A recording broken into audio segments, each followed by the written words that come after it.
أشرقت نفسي بنور من فؤادي حينما رد پر زوی باندې د مور د پلار لس حق دی.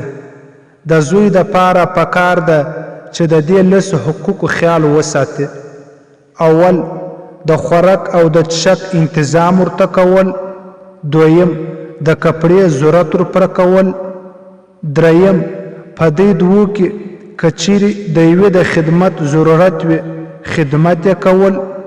څلورم په دې دوو کې که چیرې تا یو راوبولې فوراً حاضرېدل.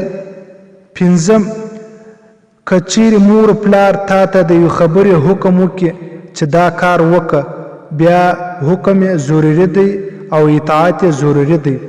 که چیرې د معصیت یعنی د ګناه حکم تا ته وکړي په هغه وخت کې اطاعت نه دی ضروري.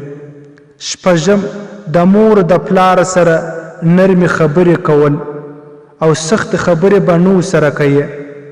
پنځم مور پلار په خپل نامه سره نه به بولي بلکې یو ښایسته نوم به پر مور او پر پلار به ایږدي. اتم د دې دوو شاته به تګ کوي. که چیرې پلار د سره روانې پر لارې د پلار وشاته به تګ کوي. نم د دې دپاره به هغه شی خوښوي کوم شی د خپل ځان دپاره خوښوي او د دې دپاره به هغه شی ناخوښه بولي کوم چې د خپل ځان دپاره ناخوښه بولي. لسم د مور د پلار دپاره د مغفرت دعا کول. فقط وسلام.